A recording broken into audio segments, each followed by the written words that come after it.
I should have stayed home. That's all Laura could think as she limped down the wet sidewalk toward the glass tower. Her hands were still shaking. The left side of her face throbbed with every heartbeat. Her ribs screamed with every breath. 3 men. 1 alley. $60 and her phone gone. She'd been on the ground less than an hour ago, tasting pavement and blood, listening to them laugh as they kicked her. And now she was going to work because she couldn't afford to miss a shift. The city didn't care that she'd been robbed. The building didn't care that she was hurt. Bills didn't stop coming because you had a bad night. Laura had learned that lesson young. You showed up or you got replaced. There were 1,000 other women just like her, desperate enough to scrub floors at midnight for cash under the table. The Brosnan building rose ahead of her like a blade of ice cutting into the sky. 40 stories of glass and steel and money. Brosnan Holdings. Legitimate on paper. Everyone in the city knew better. She made her way around back to the service entrance, past the dumpsters, past the loading dock where delivery trucks came before dawn. This was her world. The back doors. The service elevators. The parts of buildings that rich people never saw. Her reflection caught in the metal door as she reached for it. She looked like someone else. Someone broken. Purple bruise spreading across her cheekbone. Bottom lip split down the middle, still bleeding a little. Her left eye already swelling shut. Laura pushed through the door. Inside, the fluorescent lights made everything worse. The brightness hurt. Everything hurt. Maria was filling her bucket at the utility sink. She looked up, saw Laura, and dropped the bottle of floor cleaner. Dios mío. Laura. What happened to you? I'm fine. You're not fine. Look at your face. Maria rushed over, her hands hovering like she wanted to touch but was afraid to hurt her. Who did this? Just some guys. They wanted money. Did you call the police? Laura almost laughed. The police didn't come to her neighborhood unless someone was already dead. And even then they took their time. They took my phone, she said instead. You need a hospital. I need this job. Laura, please. Maria, I'm fine. Really? I just need to work. She wasn't fine. Her whole body felt like one giant bruise. When she breathed too deep, something sharp dug into her left side where the boot had landed. Probably a cracked rib. But the emergency room cost money she didn't have. And if she missed her shift, she'd lose this job. Then she'd lose her apartment. Then her mother would have no one to pay for her medication. It was a house of cards and Laura couldn't let one piece fall. Maria's face softened with pity. Laura hated that look. She'd seen it her whole life. Poor Laura. Struggling Laura. Victim Laura. Let me at least get you some ice, Maria said quietly. I'll be okay. Which floors tonight? Maria sighed, recognizing a losing battle. I've got lobby through 5. You have 6 through 10. In. The executive floor. Course. Laura filled her bucket with hot water and pine cleaner. The familiar chemical smell burned her split lip, but she ignored it. She'd ignored worse. The mop. The rags. The spray bottles. All of it went onto her cart. The same routine she'd done 6 nights a week for 9 months. Muscle memory took over when thinking hurt too much. She pushed the cart toward the service elevator and caught Maria watching her with worried eyes. I'm okay, Laura said again. She wasn't sure who she was trying to convince. The elevator ride up felt longer than usual. Laura leaned against the wall, letting it hold her weight. The fluorescent light above her flickered. She looked at herself in the scratched metal panel. 28 years old, and this is where she'd ended up. Beaten. Broke. Cleaning floors in the middle of the night for a man who probably didn't know her name. Except that wasn't quite true, was it? James Brosnan had looked at her before. She'd felt his eyes on her sometimes when she worked. Those brief moments when he'd walk past and she'd keep her head down, her heart hammering, hyper-aware of his presence. He was dangerous. Everyone knew it. The kind of dangerous that wore expensive suits and smiled at city officials while bodies disappeared into the river. Laura had perfected the art of being invisible around him. He's down. Quiet. Rest. Don't draw attention.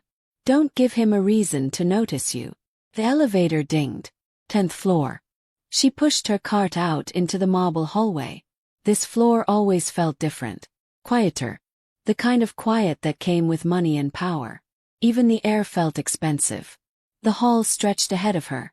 Polished marble reflecting the city lights from the floor to ceiling windows. Normally she loved this floor. Late at night when no one was here, she could pretend for a moment that she belonged in a place this beautiful. But tonight the corner office light was on. Laura stopped, her hands tightening on the cart handle. James Brosnan was still here. Her stomach dropped. He was never here this late. She had the floor to herself at midnight. That was the whole point of the night shift. Clean when the important people were gone. She should go back downstairs. Start with a different floor. Come back up later when he'd left. But Maria would ask questions. And Laura was so tired. She just wanted to finish and go home and sleep until her body stopped screaming. Maybe he'd stay in his office. Maybe she could be quiet enough, invisible enough, that he wouldn't notice her. She started at the far end of the hall, keeping her back to that spill of light from the corner office. Her ribs protested as she wrung out the mop. The hot water felt good on her scraped hands. Back and forth across marble that cost more per square foot than she made in a month. Her breathing fell into rhythm with the work. This she could do. This was familiar. Cleaning made sense when nothing else did. She made it halfway down the hall before she heard his door open. Laura froze. Maybe he was just going to the bathroom. Maybe he wouldn't even look her way. Footsteps behind her. Expensive shoes on marble. Coming closer. You're late tonight. His voice. Deep and smooth and too close. Laura's heart slammed against her bruised ribs. She kept her face turned away, hair falling forward like a curtain. Sorry, Mr. Brosnan. I'll be quick and out of your way. The footsteps stopped right behind her. She could feel him there. Touching. Look at me. I really need to finish this floor, sir. Laura. Something in how he said her name made her chest tight. Look at me. He knew her name. In 9 months of cleaning his floors, she didn't think he'd ever spoken directly to her, and he knew her name. She kept her head down, hair hiding the damage. Maybe in the dim hallway he wouldn't see clearly. Please don't make me ask again. It wasn't a threat exactly. But men like James Brosnan didn't make requests. They gave orders and expected obedience. Laura turned slowly, still keeping her eyes on the floor. On his shoes. Black leather, perfectly polished. Look. Me. She lifted her head. The change in his face was immediate and terrible. His expression went from neutral to something she couldn't name. Something cold and deadly. His dark eyes locked on her black eye. Traveled to her swollen, split lip. Down to where she held her left arm tight against her ribs. The silence stretched. Laura wanted to run. Wanted to disappear. Wanted to rewind the last hour and choose a different route home, a different life, a different everything. Who did this to you? Not a question. A command delivered in a voice so quiet it was worse than shouting. It's nothing, Mr. Brosnan. Really. Just some guys who wanted money. Where? I'm fine. I just need to finish. He stepped closer. Laura's instinct screamed to back away, but she forced herself to stay still. Running from predators only triggered the chase. Where did this happen? Each word careful and controlled. When? She should lie. Should make up something vague and far away. But exhaustion and pain had worn down her defenses. 7th and Merino Street. The alley behind the old factory. About an hour ago. The words tumbled out. 3 men. I didn't see their faces clearly. They just wanted my bag. That's all. They took it and left. They took your bag. Yes. And gave you a black eye. And split your lip. And kicked you hard enough that you can barely breathe. His voice stayed quiet, but something underneath it vibrated with barely contained rage. But they just wanted your bag. Laura said nothing. What was there to say? James stared at her. Really looked at her. And Laura saw something flicker across his face that made no sense. Concern. Anger. Something almost like pain. Then he pulled out his phone and stepped back, already dialing. Go home. Mr. Brosnan, I need to work. You need a hospital. I need this job. Please. I'll be quick. You won't even know I'm here. He looked at her again, and his expression softened in a way that didn't fit his reputation at all. You'll be paid for the full shift. Amir will drive you home. I can take the bus. The buses aren't running this late on the North Line. And you're not walking. He was already turning away, phone to his ear. Amir will drive you. That's not a request. Mr. Brosnan, please, I don't need charity. He stopped. Looked back at her over his shoulder. It's not charity, Laura. It's the bare minimum of human decency. Let me do this one small thing. Before she could respond, he was speaking rapid Italian into the phone. Too fast and quiet for her to catch the words. But his tone was sharp, commanding. Laura stood there holding her mop, trying to understand what was happening. James Brosnan didn't notice the cleaning staff. He definitely didn't send his driver to take them home. Unless the rumors were true and he was exactly as dangerous as people said. Maybe she'd just become a witness to something. Maybe this kindness was something else entirely. A different man appeared 2 minutes later. Tall, broad shoulders, the kind of face that had seen violence and hadn't blinked. He looked at Laura with an expression she couldn't read. Miss Cruz. I'm Amir. I'll take you home. I can get home myself. Mr. Brosnan insists. There was no arguing with that tone. Laura set down her mop, her hands still trembling. As Amir led her toward the elevator, she glanced back. James stood in the hallway watching her, phone still in his hand, his expression unreadable. Their eyes met for just a second. And in that second, Laura saw something that made her forget how to breathe. Rage. Pure, cold, calculated rage. But not at her. For her. The elevator doors closed. Laura didn't know that James had been watching her for months. Didn't know he'd memorized the way she hummed old songs while she worked. Didn't know he'd noticed how she always packed half her dinner to take home. How she smiled at Maria even when she was exhausted. How she'd slipped a $20 bill to the homeless man outside the building last week, even though she clearly couldn't afford it. She didn't know that seeing her beaten and bloodied had cracked something open inside him that he'd kept locked away for years. Something he'd thought was dead. All Laura knew was that Amir drove in complete silence, and when he pulled up to her apartment building, he handed her a card with a phone number. You need anything, you call that number. I don't understand. You will. She got out of the car and watched him drive away. Inside her apartment, Laura finally let herself feel it.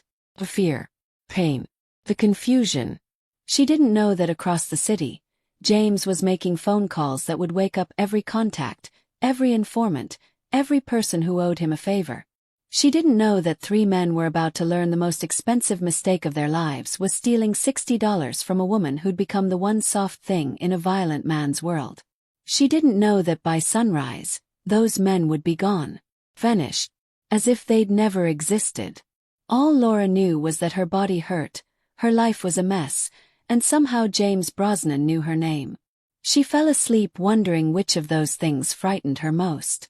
Laura didn't go to work the next night. She told herself it was because of her ribs. 'Cause walking hurt. Because her face looked worse in daylight, the bruise spreading from purple to deep blue. But really it was because she was afraid. Not of the men who'd attacked her. They were random. She'd probably never see them again. She was afraid of James Brosnan. Afraid of the way he'd looked at her. The way he'd said her name. The quiet rage in his voice when he'd asked where it happened.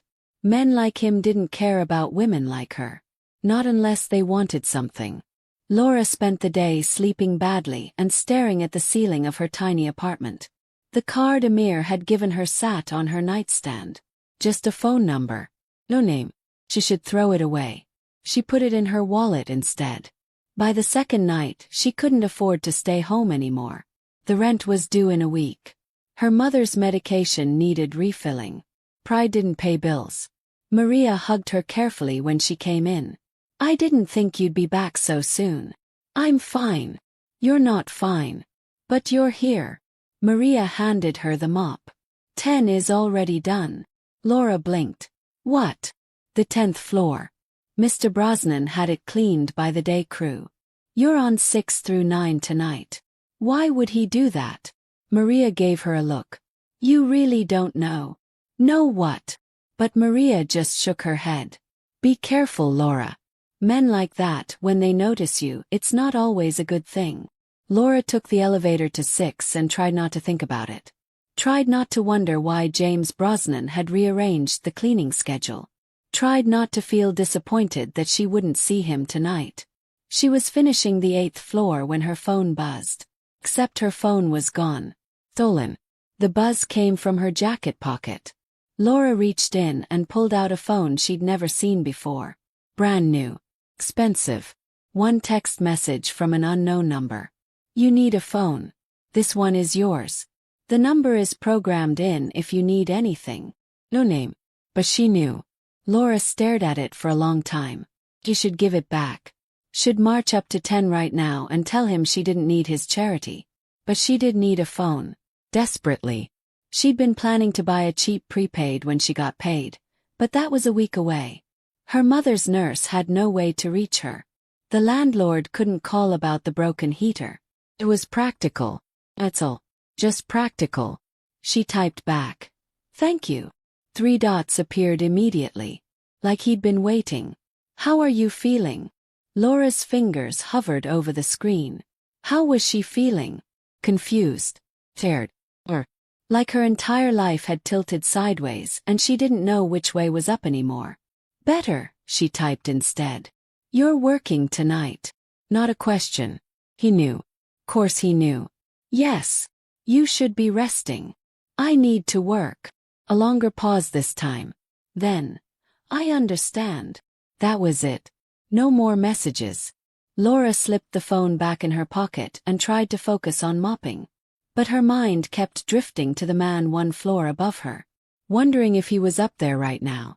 Wondering what he wanted from her. Wondering why part of her hoped he was. The next 3 nights followed the same pattern. Laura cleaned floors 6 through 9.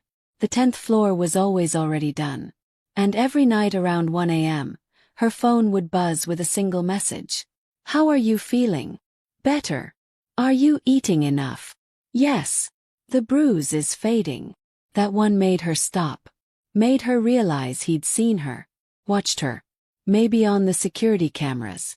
Maybe in person somewhere she hadn't noticed. She should have felt violated. Thought. Instead she felt seen. On the 5th night everything changed. Laura was cleaning the 7th floor when the elevator dinged behind her. She didn't turn around. Just kept mopping. Probably just Maria coming to borrow glass cleaner. You're favoring your left side. She spun around. James Brosnan stood by the elevator, hands in his pockets, watching her with those dark, unreadable eyes. Mr. Brosnan. I thought you'd gone home. I wanted to see you. The honesty of it shocked her into silence. He stepped closer. Laura's grip tightened on the mop handle. Your ribs, he said. You're still hurt. They're healing. You should see a doctor. I'm fine. Laura. He said her name like it meant something. Let me help. You already gave me a phone. That was too much. It was nothing. It wasn't nothing to me. Something flickered in his expression. He moved closer, close enough that she had to tilt her head back to look at him. He was tall, broad, the kind of presence that filled a room. But he was careful, kept his hands in his pockets, kept his voice soft. The men who hurt you, he said quietly. They won't hurt anyone else. Laura's blood went cold. What does that mean? It means you're safe. What did you do? What needed to be done? Mr. Brosnan. Her voice shook. What did you do? He looked at her for a long moment. And then he did something she didn't expect. He told her the truth. I found them. All 3. It took me 6 hours and every contact I have in this city, But I found them. And I made sure they understood the cost of what they'd done. Laura's stomach turned. Did you kill them? No. Did you hurt them? Yes. The simple honesty of it was somehow worse than a lie would have been. Laura took a step back. Then another. You can't just do that. You can't just hurt people because they hurt me. Yes, I can. That's not how the world works. That's exactly how my world works. His voice stayed calm, reasonable, like he was explaining something obvious. They put their hands on you. They made you bleed. There are consequences for that. I'm no one. I'm just a cleaner. His expression changed. Hardened. You're not no one. Don't ever say that again. You don't even know me. I know you hum when you think no one is listening. I know you save half your dinner for your mother. I know you gave $20 to the homeless man outside even though you work 2 jobs to survive. I know you're kind in a world that's given you every reason not to be. He paused. I know enough. Laura's heart hammered against her bruised ribs. This was insane. This whole conversation was insane. Why? She whispered. Why do you care? James looked at her like she'd asked him to explain gravity. Because I do. I can't seem to stop. That's not a reason. It's the only reason I have. They stared at each other. The space between them felt electric and terrifying. I should finish working, Laura said finally. You should go home. Rest. I can't afford to rest. Something passed over his face. Understanding. And something else. Determination. What if you didn't have to work here anymore? What? What if I offered you a different job? Better pay. Better hours. Doing what? Whatever you want. Have a dozen businesses. All of them need good people. Laura laughed. Came out bitter. You mean you want to buy me? No. I mean I want to help you. Why? I told you why. That's not enough. Men like you don't just help women like me unless they want something. His jaw tightened. I'm not other men. You're exactly other men. You're worse. At least they're honest about what they want. She expected anger. Expected him to snap. To show her the monster everyone whispered about. Instead he just looked tired. You're right, he said quietly. I do want something. There it is. I want you safe. I want you healthy. I want you to stop working yourself to death for pennies. He met her eyes. I want to see you smile the way you smile at Maria when you think no one important is watching. That's not how this works. How what works? This. Me. We're not the same kind of people. I know. Then you know this is crazy. Yes. Then why are you doing this? James stepped closer. Close enough that she could see the flecks of gold in his dark eyes. Close enough to feel the heat coming off him. Because for the first time in 10 years, I feel something other than anger. And it's because of you. Laura couldn't breathe. Couldn't think. I have to go, she whispered. He stepped back immediately, giving her space. I'll have Amir bring the car around. I can take the bus. Laura, please, let me do this one thing. Let me know you got home safe. She should say no. Should establish boundaries. Should run as far from this man and his dangerous attention as she could get. Okay, she heard herself say instead. James's expression softened. He pulled out his phone, sent a quick text. 2 minutes. They stood in awkward silence. Laura gripped her mop like a lifeline. The phone, she said finally. And the rides. And whatever you did to those men. It's too much. It's not enough. I can't owe you. You don't owe me anything. That's not what this is. Then what is it? He looked at her with something raw and honest in his eyes. I don't know yet. But I'd like to find out. If you'll let me. Her phone buzzed. Amir downstairs. Laura abandoned her mop and cart. Walked to the elevator on shaking legs. James followed at a careful distance. As the doors started to close, he stopped them with one hand. Laura. Yes. Those men. I need you to know. I didn't do it to scare you. I did it because the thought of someone hurting you made me someone I didn't recognize. He paused. I'm not asking you to understand. I just need you to know it's true. The doors closed before she could respond. Amir drove her home in silence again. But this time when she got out he spoke. He's not what you think. Laura turned back. What is he then? A man trying very hard not to be his father. What does that mean? But Amir just shook his head and drove away. Inside her apartment, Laura looked at herself in the bathroom mirror. The bruise had faded to yellow-green. The split in her lip had mostly healed. In a few more days, there'd be no evidence any of it had happened, except for the phone in her pocket, and the flutter in her chest when she thought about dark eyes and careful distance, and a voice saying her name like it mattered. Laura didn't know that 3 floors below, in a black car across the street, James sat watching her window, making sure she got inside safe. Like he'd done every night since the attack. She didn't know that his entire organization was whispering about the boss's new obsession. That his second-in-command had warned him he was being reckless. That rivals were starting to notice his distraction. She didn't know that he didn't care. All Laura knew was that she was terrified and confused, and for the first time in years, she felt something other than tired. She felt alive. And that scared her more than anything else. Laura stopped taking the bus to work. Not because James demanded it. He never demanded anything from her. But Amir started showing up at her apartment every evening at 11:15. Just sitting there in the black car. Waiting. The first night she tried to walk past him to the bus stop. He'd rolled down the window. It's cold tonight, Miss Cruz. I'm fine. Mr. Brosnan worries. Mr. Brosnan doesn't need to worry about me. And yet he does. Laura had stood there on the sidewalk, torn between pride and practicality. It was cold. The bus was late half the time. And Amir was already here. She got in the car. Became routine. Amir drove her to work. Drove her home. Never asked questions. Never made conversation beyond basic pleasantries. But Laura noticed things. The way his eyes constantly scanned the streets. The way he always parked where he could see all exits.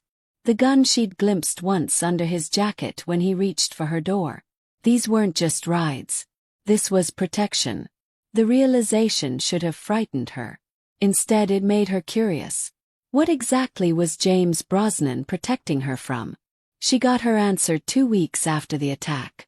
Laura was visiting her mother at the care facility across town. It wasn't much.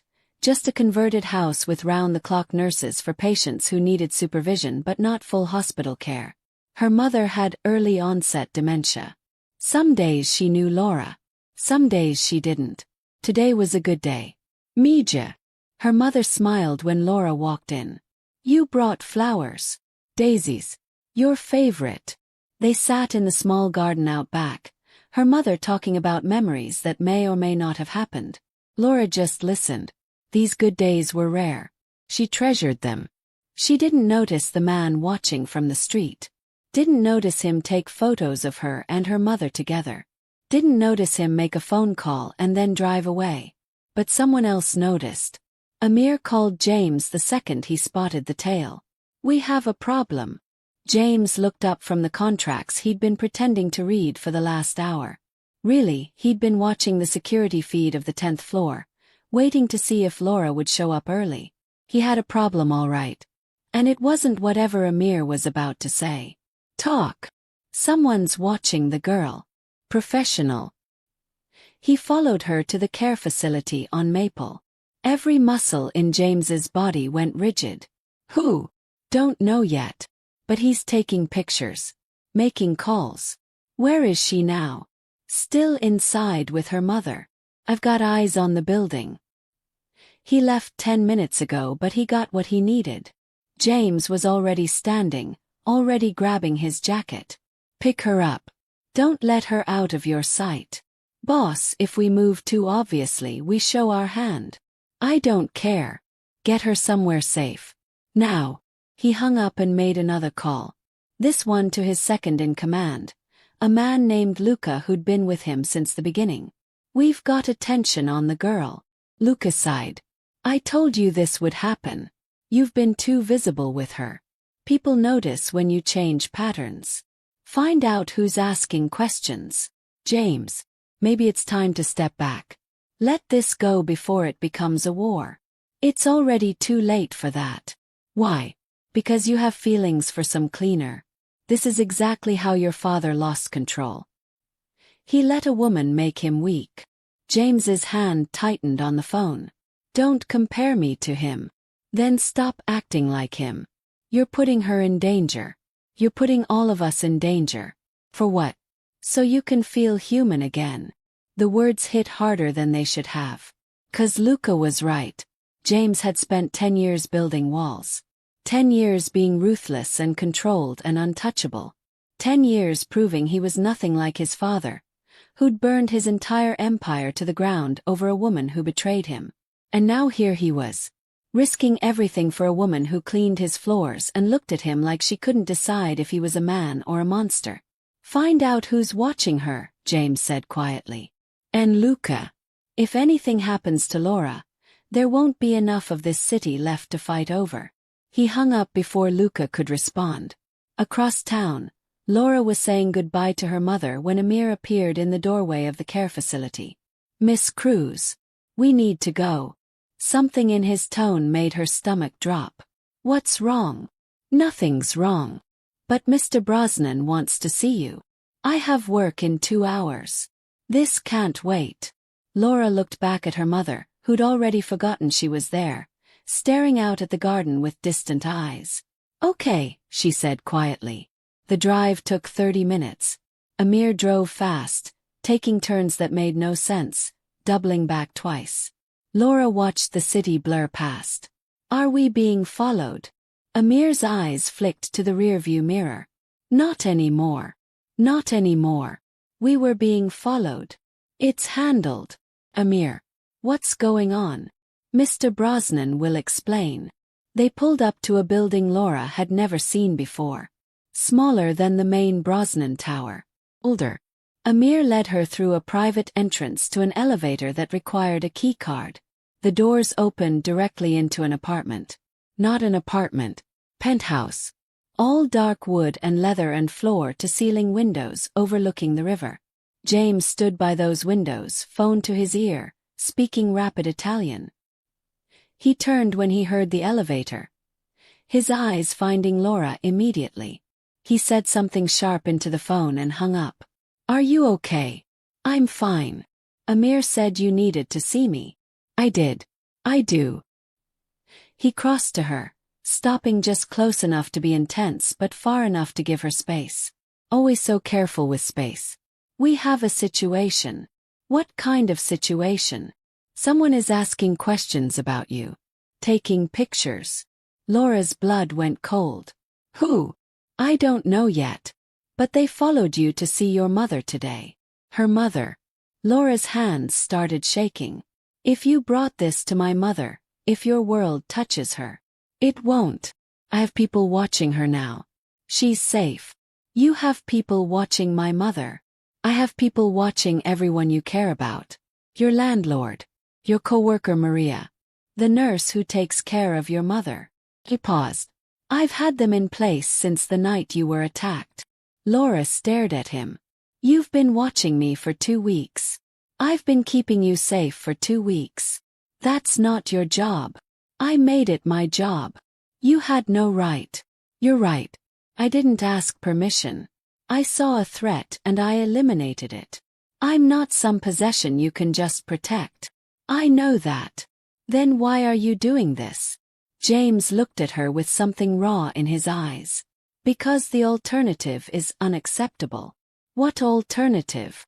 Anything happening to you. The honesty of it stole her breath. Laura turned away, trying to process.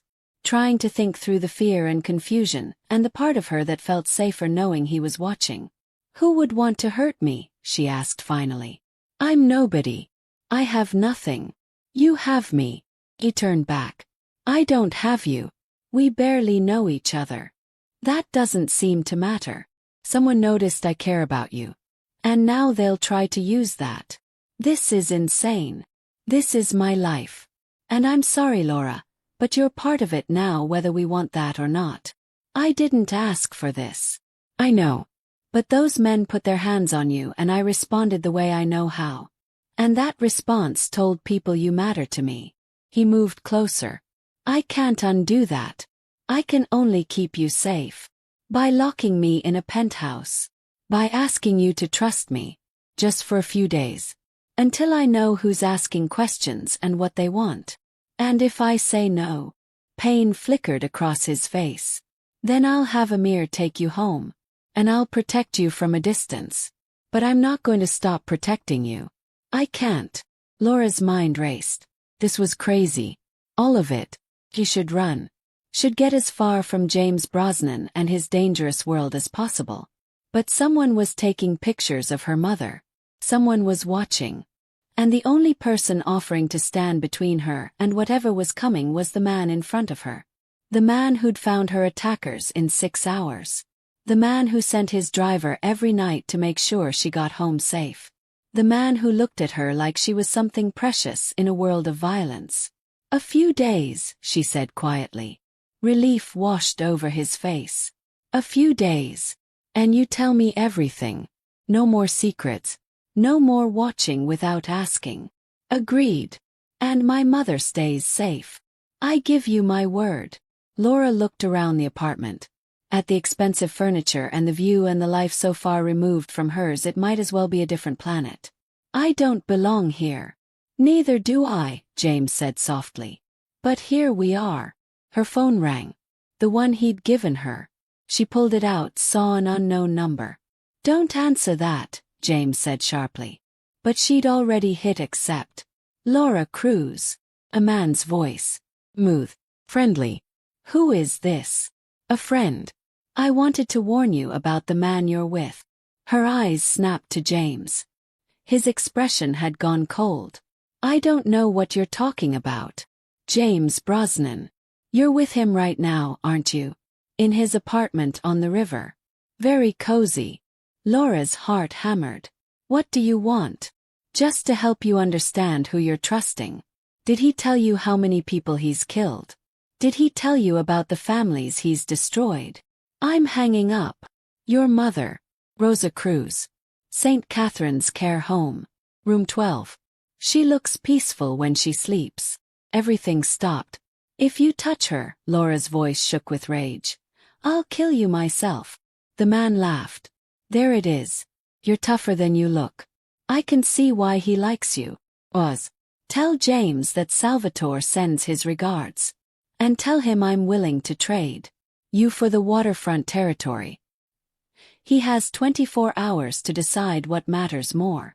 The line went dead. Laura looked at James. His face had gone pale. Salvatore, she whispered. My cousin, he said quietly. We've been at war for territory for 3 years. He's losing. Desperate. His jaw clenched. And now he knows about you. He wants to trade me for territory. He's not getting either. James. He knows where my mother is. I'm moving her. Right now. To a private facility with security. He was already on the phone barking orders. Laura sank onto the leather couch. This was real. This was actually happening. Men with guns and territories and wars. And somehow she'd landed in the middle of it. When James finished his call, he sat beside her. Not touching but close. I'm sorry, he said. I brought this to you. I thought I was being careful, but I wasn't careful enough. He threatened my mother. She'll be safe. Promise you. I'm moving her to a facility I own. Private. Armed guards. Salvatore won't get within a mile of her. And me. You stay here. With me. Where I can protect you. Laura laughed bitterly. This is protection. People taking pictures of me. Threatening my mother. This is what your protection looks like. Yes. His voice was hard. Because the alternative is you dead in an alley and your mother left alone with no one to pay for her care. At least this way you're alive. At least this way I can fight for you. I didn't ask you to fight for me. You didn't have to.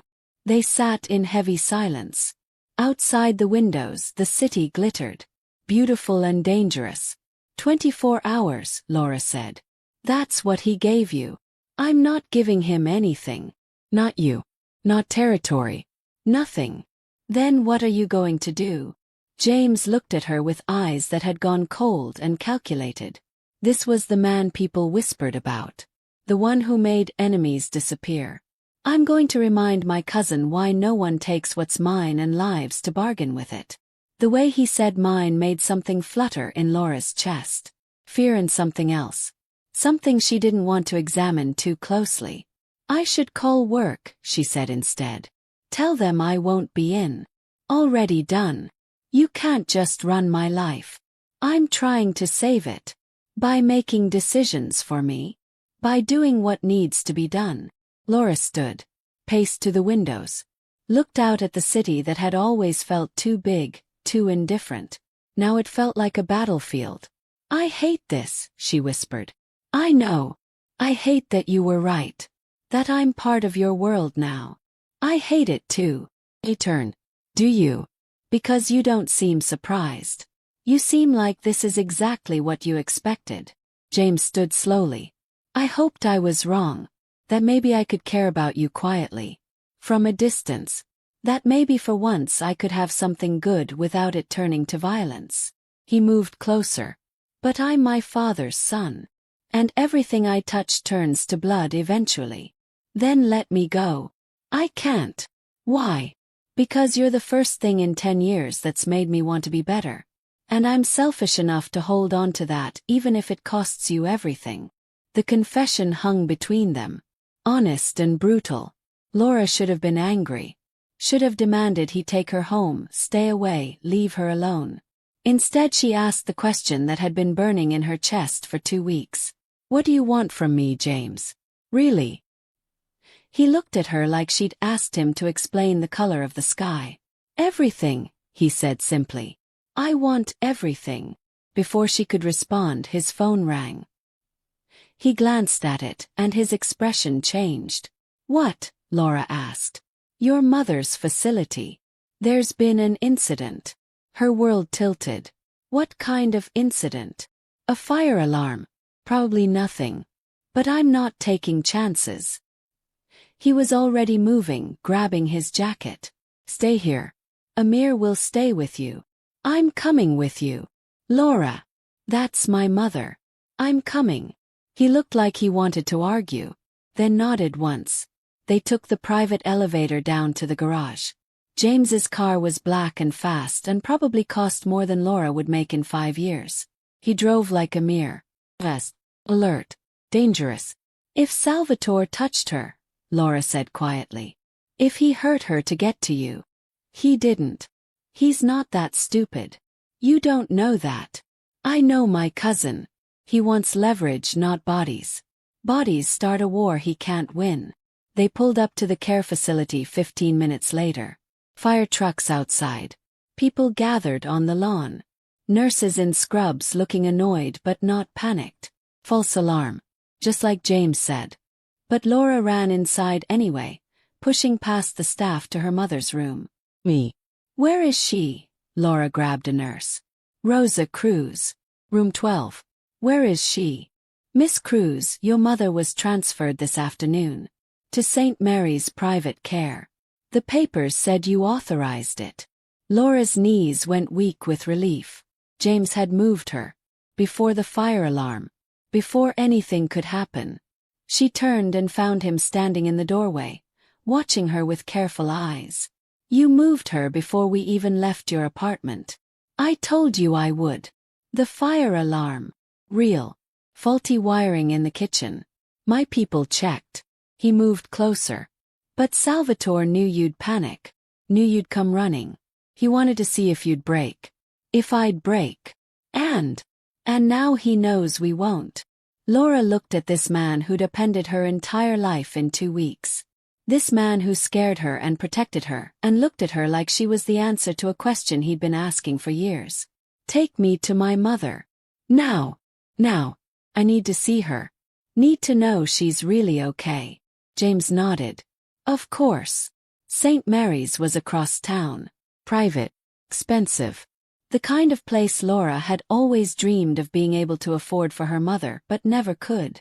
Her mother was asleep in a room 3 times the size of her old one. Medical equipment. Private bathroom.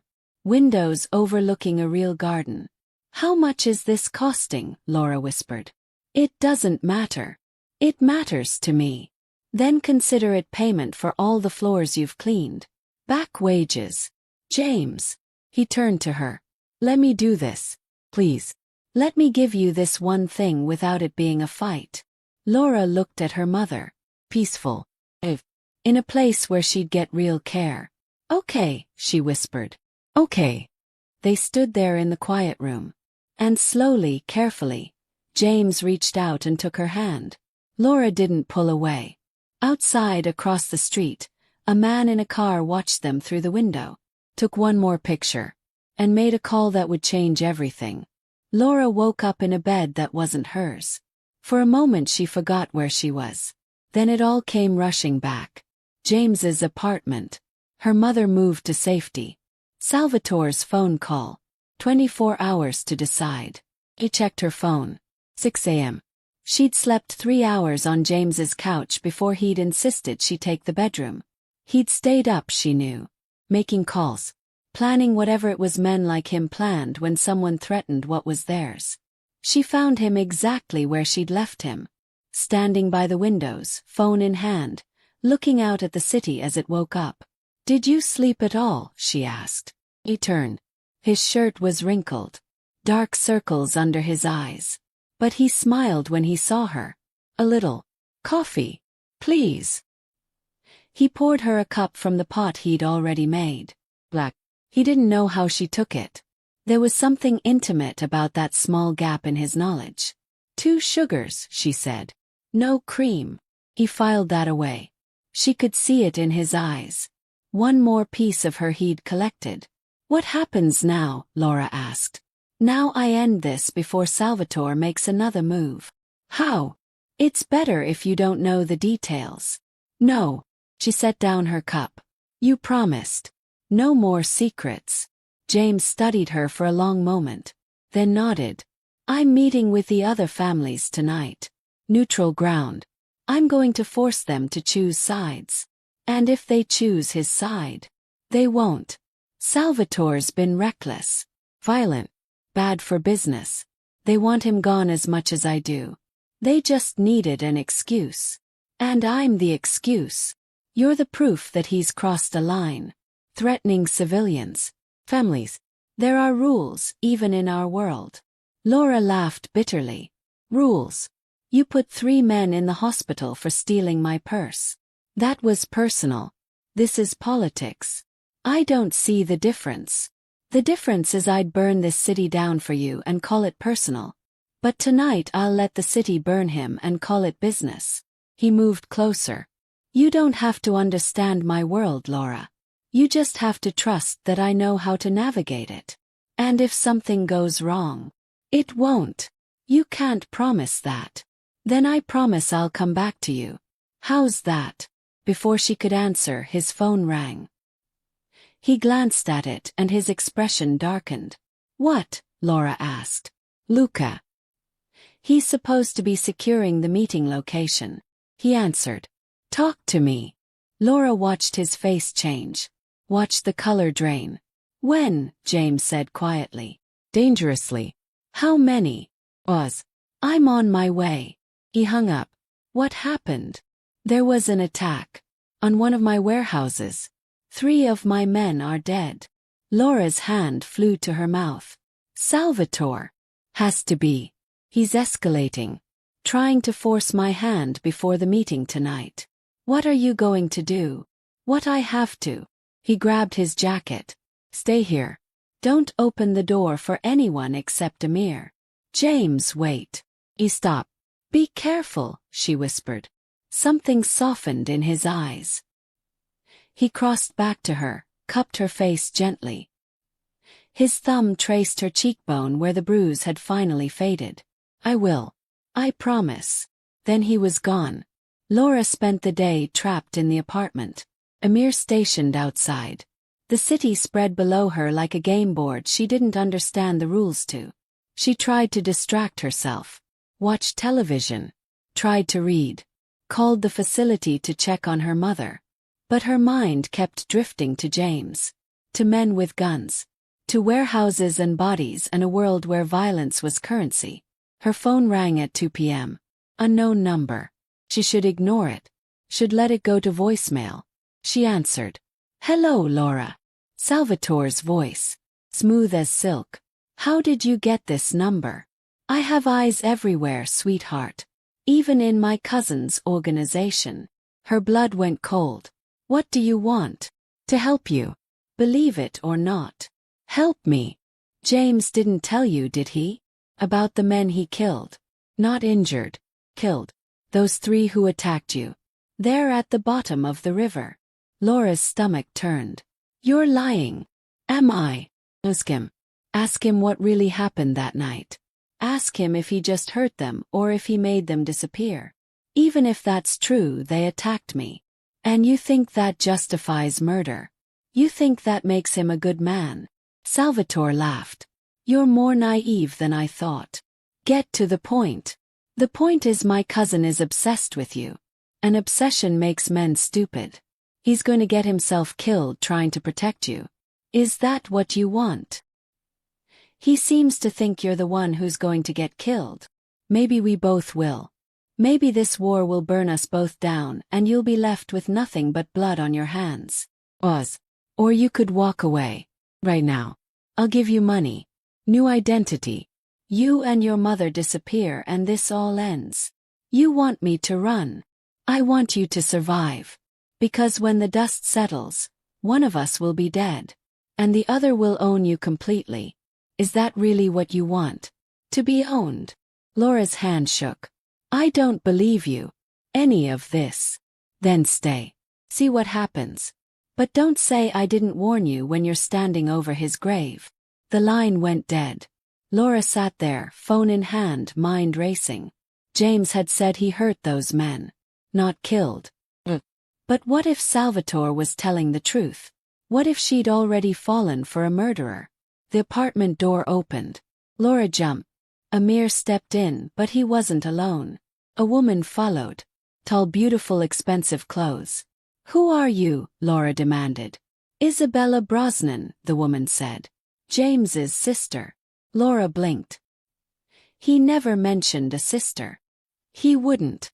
We're not exactly close." Isabella looked around the apartment with barely concealed disdain. "So you're the cleaner he's losing his mind over. I should call James. He's busy. I came to talk to you." Isabella sat without being invited. "Do you love him?" "I barely know him." "That's not what I asked." Laura's defenses went up. "Why does it matter?" "Because if you don't love him, you need to leave. Before this gets worse." Salvatore already made that offer. "I'm not Salvatore. I'm someone who's watched my brother destroy himself trying to be different from our father. And you know what I've learned? We're all our parents' children in the end. James thinks he can love you and keep you safe. He's wrong. You don't know that. I watched our father do the same thing. Fall in love. Make promises. And when the woman he loved was killed because of who he was, he burned everything. Killed rivals. Killed allies. Killed anyone who might have known. And in the end, he put a gun in his mouth because he couldn't live with what he'd become." Isabella leaned forward. "That's James's future if you stay. That's what love does to men like us." Laura felt sick. "Why are you telling me this?" "Because I don't want to watch my brother die. And that's exactly what will happen. Salvatore will kill you to hurt him. And James will destroy himself getting revenge. It's already starting. Those men at the warehouse today. James didn't just kill them in self-defense. He tortured them first. For information, he says. But I saw his face after. He liked it. You're lying. Ask him yourself when he gets back. If he comes back." Isabella stood. "I'm giving you the same choice Salvatore did. Leave. I'll give you money. 50. Clean start. Or stay and watch my brother become our father. He said he's nothing like your father. He also said he'd keep you safe. How's that working out? Isabella dropped a card on the table. My number. When you're ready to save him from himself, call me. Left. Laura sat in the silence, her world crumbling. 2 people in one day telling her to run. 2 people saying James was dangerous. That this couldn't end well. And underneath it all, the question she didn't want to face. Did she believe them? Her phone buzzed. Text from James. Meetings in 3 hours.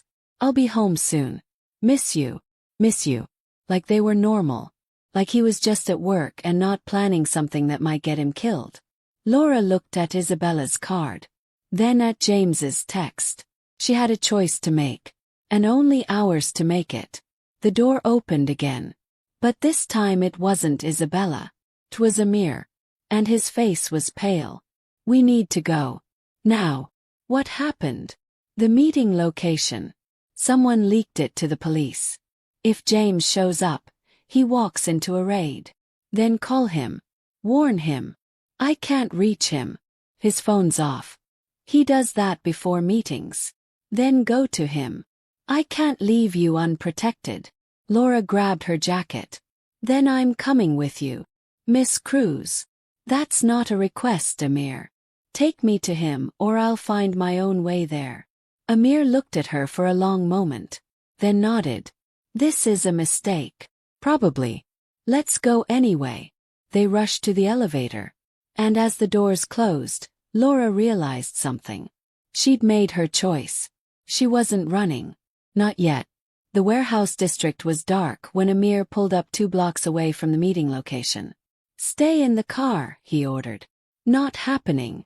Miss Cruz, if something goes wrong, then you'll need all the help you can get. Amir looked like he wanted to argue but didn't have time. He got out.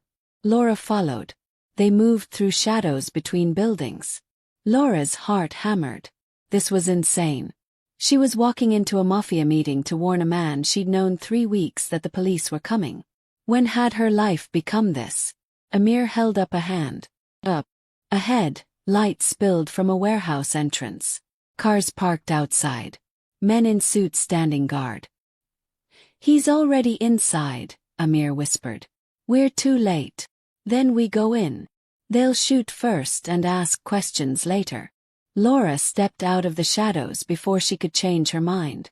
Walked straight toward the entrance. The guards spotted her immediately. Guns appeared. I need to see James Brosnan, she called out. Right now. Lady, you need to turn around. Tell him Laura is here. Tell him it's urgent. The guards looked at each other. One spoke into a radio. 30 seconds later the warehouse door opened. James appeared. His face went from confusion to anger in a heartbeat. What are you doing here? The meeting is compromised.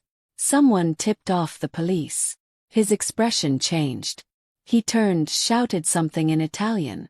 Inside the warehouse, men started moving. Yes, too late. Sirens erupted from every direction. Lights flooded the street. Police cars blocked both exits. Nobody move. Hands where we can see them. Kiss. Men scattered. Some ran. Some reached for weapons. James grabbed Laura, pulled her behind him. Don't move. Don't say anything. Police swarmed.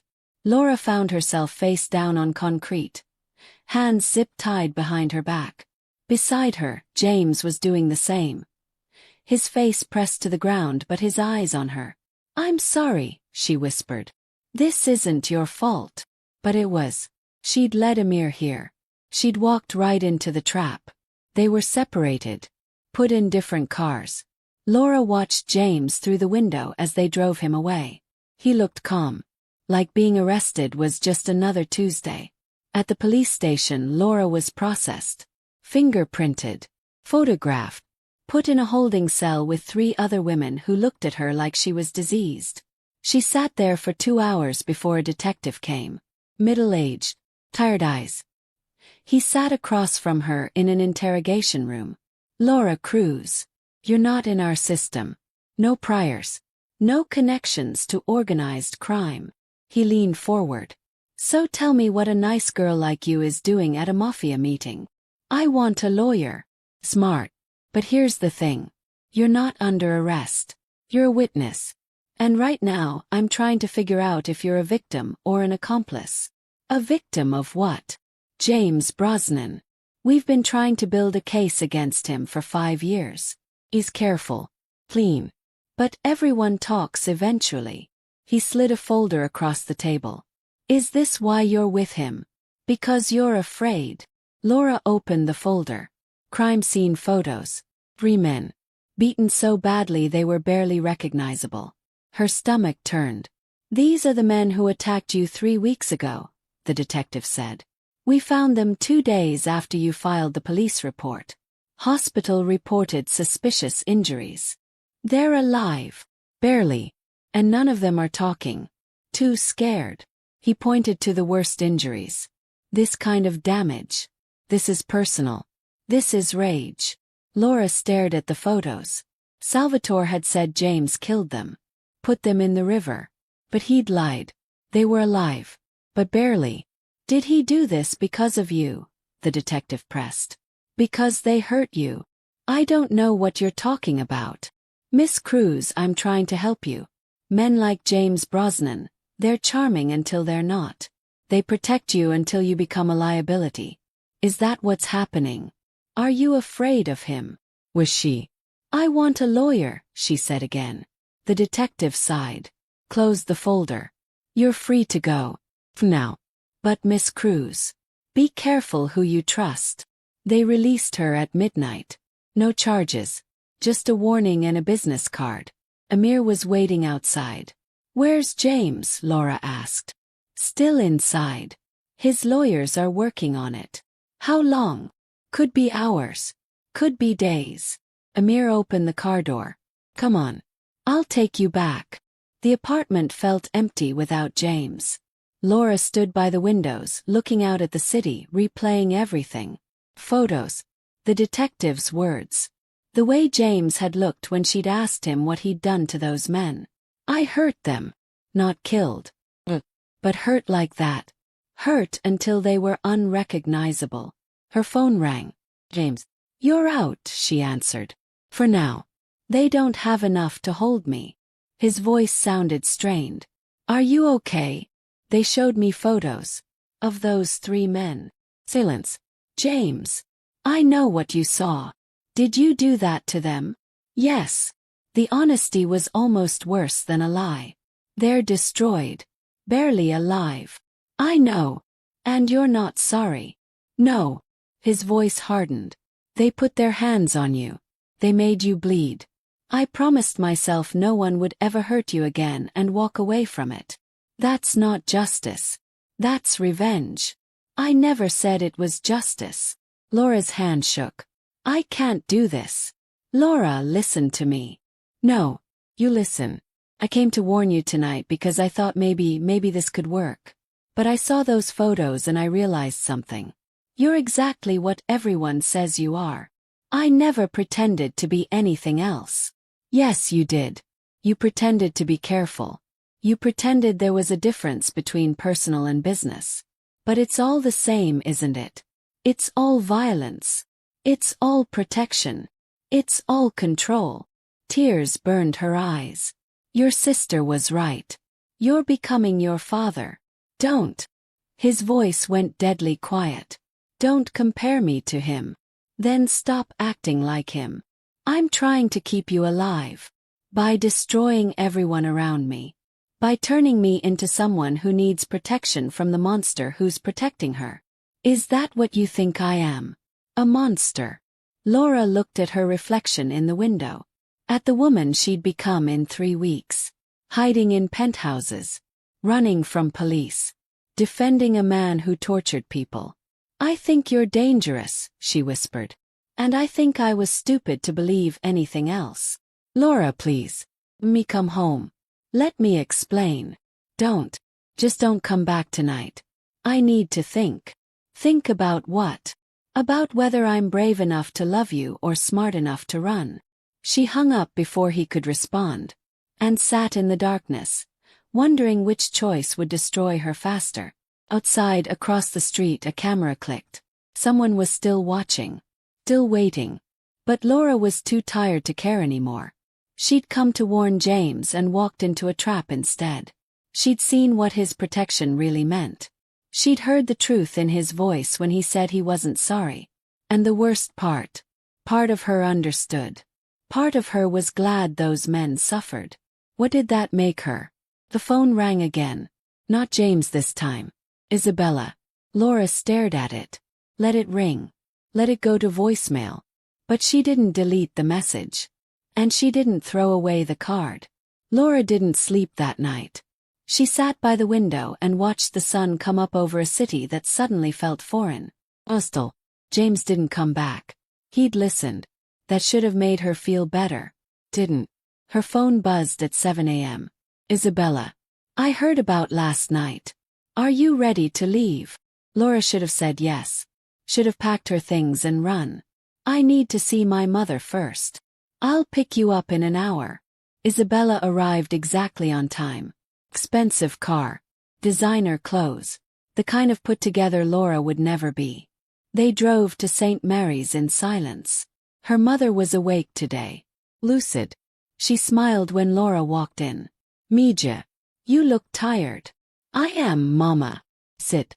Tell me what's wrong. How could she explain?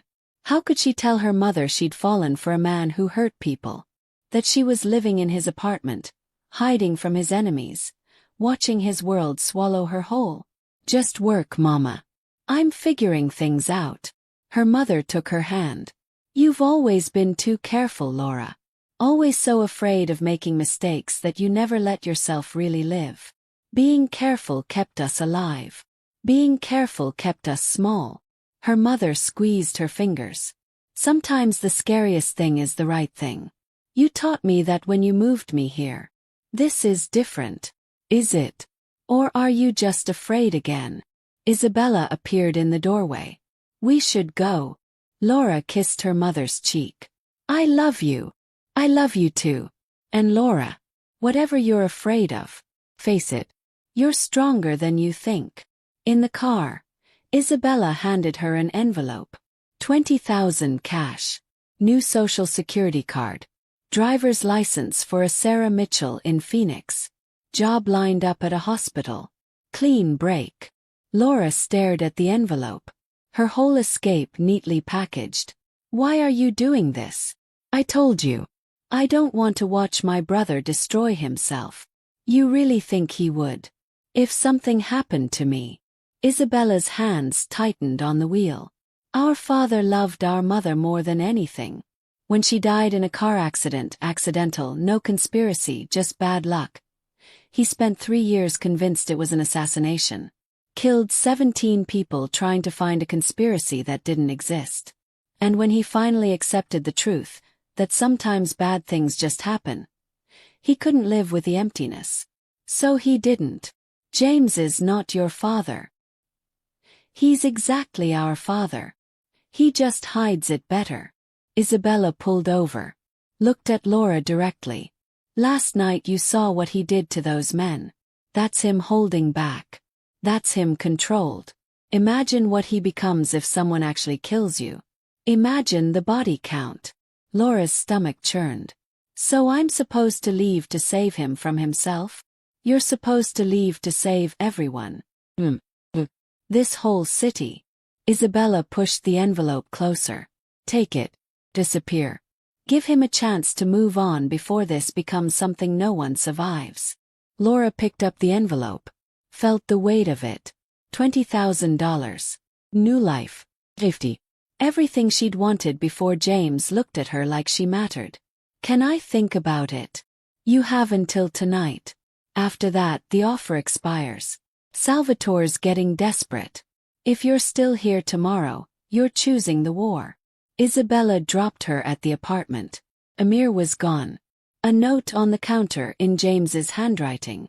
Gave Amir the day off. Thought you might want space. I'm sorry for everything. D. Laura sat on the couch holding the envelope and the note. Upat. 2 futures. One where she ran and stayed safe and small and alone. One where she stayed and risked everything for a man who might destroy them both. Her phone rang. Unknown number. She almost didn't answer. Hello, Miss Cruz. This is Detective Morrison. We spoke last night. I have nothing to say without a lawyer. I'm not calling about the case. I'm calling because I've been investigating James Brosnan for 5 years and I've learned some things. He's not what you think. Everyone keeps saying that. Those 3 men. The ones in the hospital. We got one to talk finally. Want to know what he said? Laura's heart raced. What? That they were hired. Paid $500 each to attack a specific woman. They were given your picture. Your route home. Everything. The world tilted. That's impossible. We traced the payment. Came from a shell company owned by Salvatore Brosnan. He set you up. Hired men to attack you. Knowing his cousin was watching you. Knowing exactly how James would react. Why would he do that? To prove James was becoming unstable. To turn the other families against him. And it worked. Until James showed restraint. Until he hurt them but didn't kill them. That's when Salvatore had to escalate. Laura couldn't breathe. You're saying this whole thing from the beginning was Salvatore? I'm saying you were bait. And James took it. But he took it carefully. Those men are alive because he chose not to kill them. That's restraint most men in his position don't have. Then why show me those photos? Why make it seem like James was the monster? Because I needed to see how you'd react. Needed to know if you were a victim or an accomplice. Morrison sighed. You're a victim, Miss Cruz.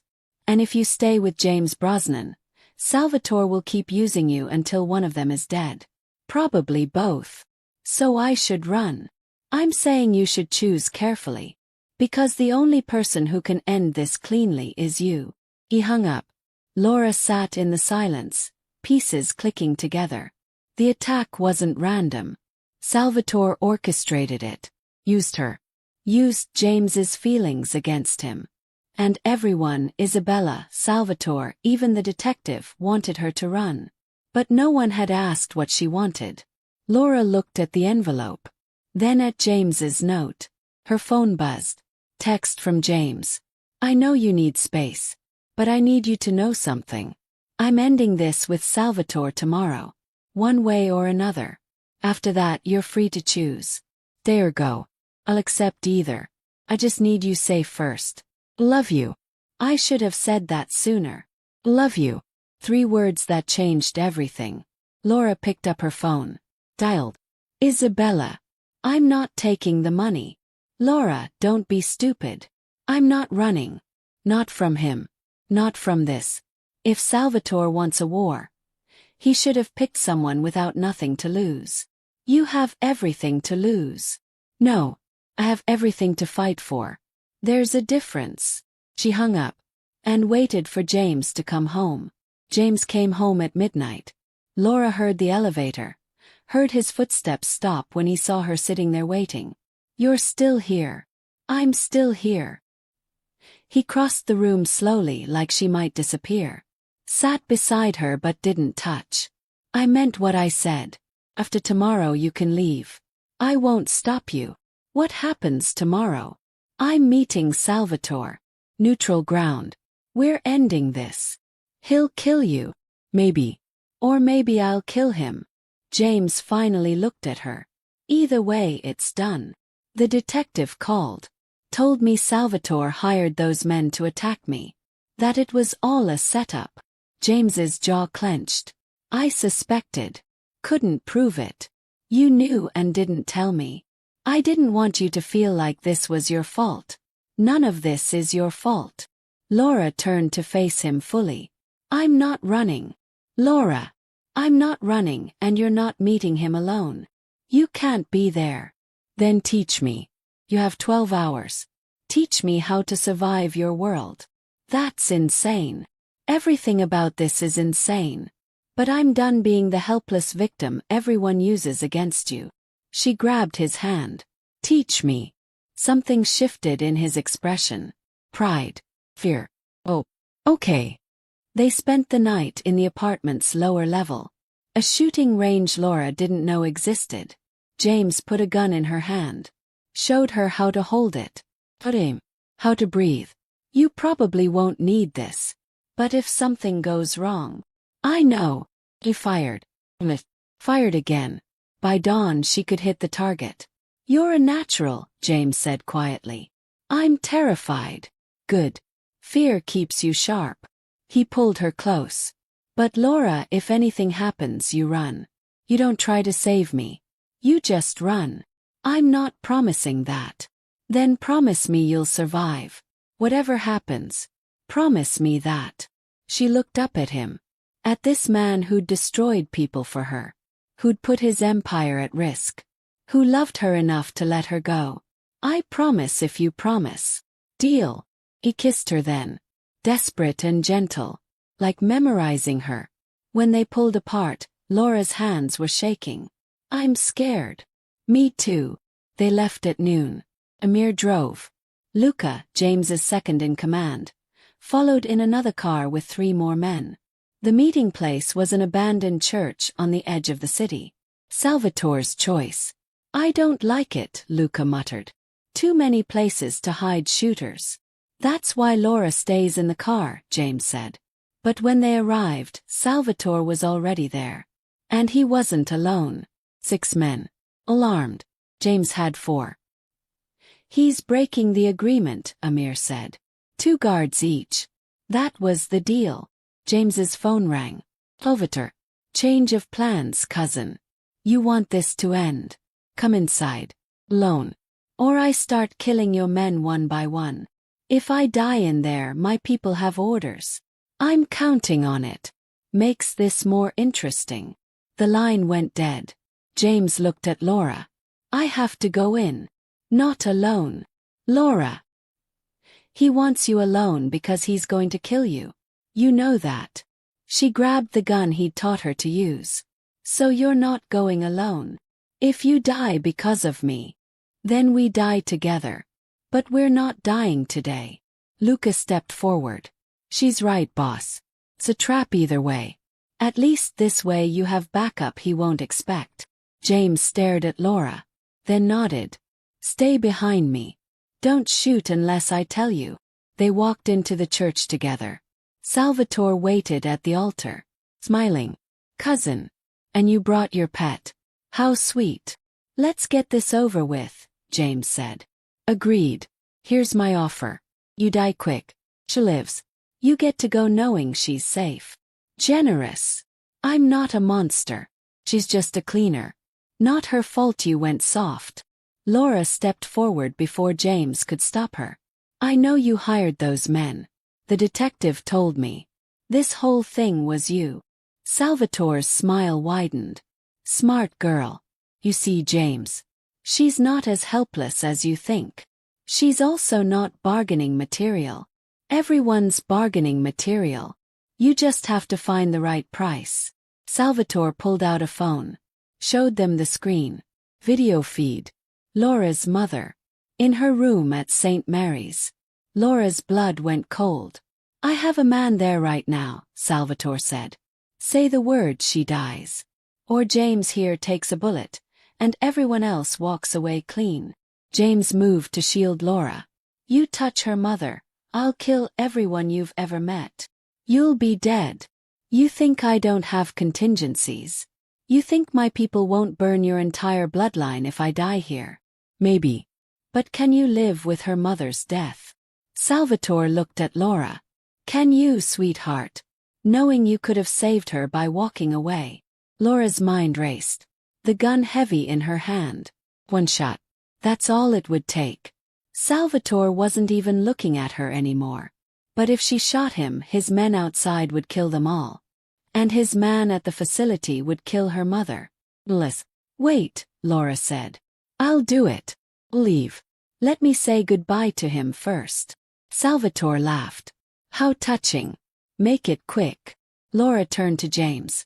Whispered in his ear while reaching for his phone. Trust me. He pulled back. Looked him in the eyes. And James somehow understood. He nodded. Laura turned to Salvatore. Call your man. Tell him to leave the facility. I want proof my mother's safe before I go. You don't make demands. Then shoot me. See what happens. Salvatore studied her. Then shrugged. Dialed. The second his man answered, Laura sent a text from James's phone. One word. Now. At St. Mary's, James's people moved. The man watching Laura's mother went down before he could react. Salvatore's phone buzzed. Text. His face changed. You bitch. Everything happened at once. Salvatore reached for his gun. James was faster. 2 shots. Enter mass. The church doors burst open. Salvatore's men rushing in. But Luca was ready. James's people had surrounded the building. Gunfire. Kiss. James pushed Laura behind the altar. It was over in 30 seconds. Salvatore's men down or surrendering. And Salvatore, bleeding on the floor, staring up at James with hate. You're just like your father. You'll destroy everything for her. No, James said quietly. I'm nothing like him. He destroyed everything because of love. I'm saving everything because of it. Salvatore died with a curse on his lips. James pulled Laura up. Are you hurt? No. You. I'm okay. He looked at her like seeing her for the first time. You saved us. That text. How did you know? I didn't. I just knew we needed a miracle. So I made one. He kissed her hard. Remind me never to underestimate you again. Police sirens in the distance. They had minutes. Time to go, Luca said. They ran. They didn't go back to the apartment. James drove them to a house Laura had never seen. Quiet. On the edge of the city where buildings gave way to trees. Safe house, he explained. No one knows about it except Luca. Inside, Laura finally let herself shake. Let herself feel it. The gunfire. The blood. Salvatore's eyes going empty. I watched someone die today. James pulled her close. I know. I'm sorry. Are you? Sorry he's dead. No. Sorry you had to see it. Laura pulled back. Looked at him. Is it always like this? Violence and running and almost dying. It was. Before you. He touched her face. Now I have a reason to want it different. Pretty words. But your cousin is dead. What happens when the next one comes? There won't be a next one. You don't know that. I do. Because I'm done. Laura blinked. What? I'm out. I'm handing the business to Luca. The legitimate parts anyway. The rest gets dismantled. Sold. Ended. You're lying. I'm not. I've been planning it since the night I saw your face beaten. I just needed to end Salvatore first. He took her hands. I meant what I said. I want different. I want better. I want you. And I can't have you and keep living like this. What will you do? I don't know yet. Something boring. Legal. He smiled. Maybe I'll invest in care facilities. Make sure places like the one your mother's in are actually good. Laura's eyes burned. You're serious. Completely. But Laura, I need you to understand something. Leaving doesn't erase what I've done. Doesn't make me clean. I've hurt people. Killed people. That doesn't go away. I know. And you're okay with that. She thought about it. Really thought about it. About the man who'd beaten her attackers nearly to death. Who'd killed his cousin an hour ago. Who'd built an empire on fear. And about the man who'd given her a phone because she needed one. Who'd moved her mother to safety. Who'd taught her to shoot so she could protect herself. Who looked at her like she was the only good thing in his world. I'm okay with who you're trying to be, she said finally. That's enough. He kissed her. Slow and deep and full of promise. I love you, he whispered against her lips. I love you too. They stayed in the safe house for 3 days while James's lawyers handled everything. Self-defense. Salvatore had fired first. Witnesses confirmed it. No charges. On the 4th day Luca came by. It's done. The family's accepted your retirement. Territory's been divided. Everyone's happy. He looked at Laura.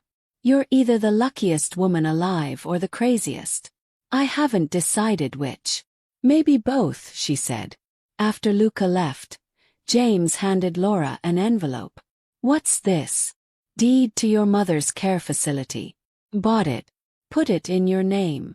James, that's too much. It's not enough. But it's a start. He pulled out another paper. And this is the deed to this house. Also yours. I can't accept this. Why not? Because I don't need you to buy me things.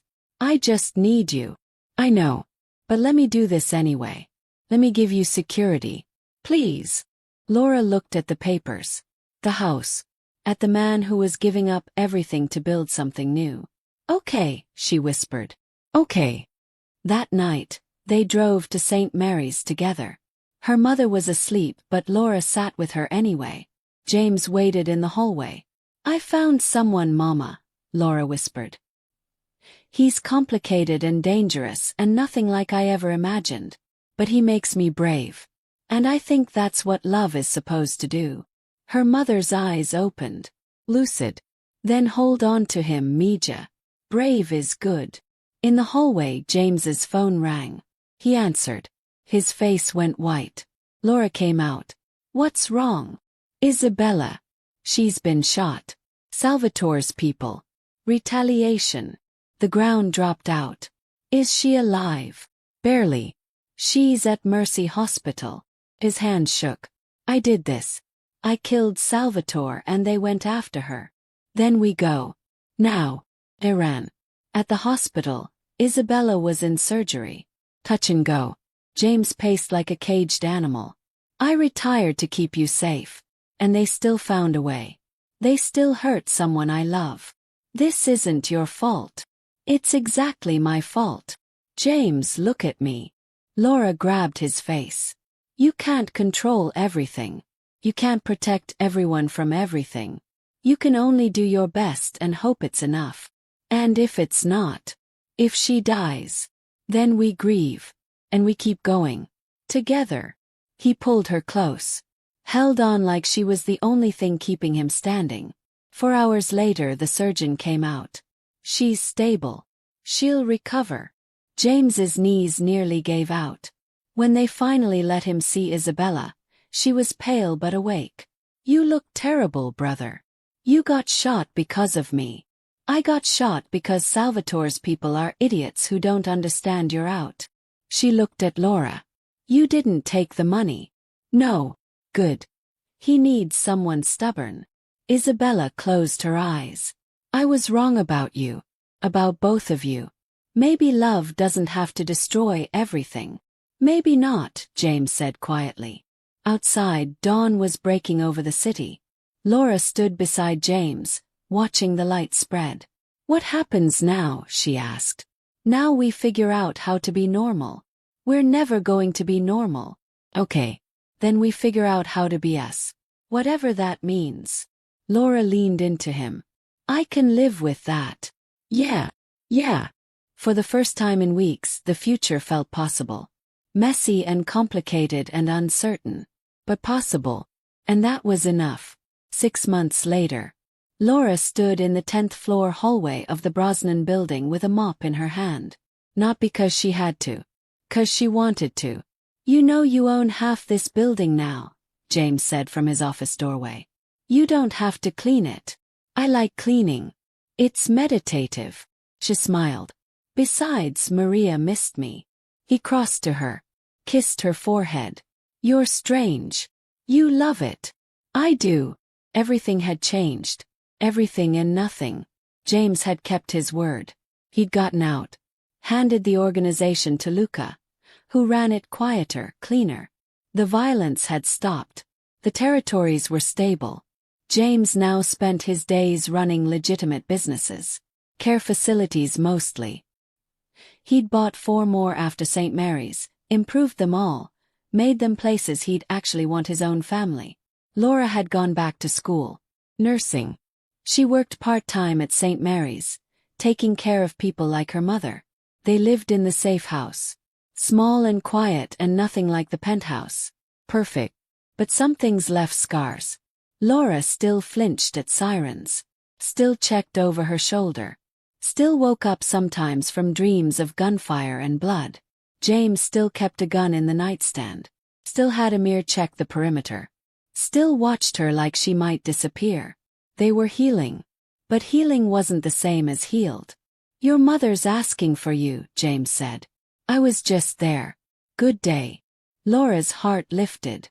Good days were still rare. Still precious. "I'll go now. Want company?" "Always." They drove to St. Mary's together. Her mother was in the garden, smiling at the flowers. "Mija." "And James." She patted the bench beside her. "Sit. Tell me about the wedding." Laura and James exchanged glances. "Mama, we're not engaged." "You should be." "What's he waiting for?" James laughed. "Permission, apparently." "You have it. Marry my daughter. Make it official." "Yes, ma'am." After the visit, they walked through the facility gardens.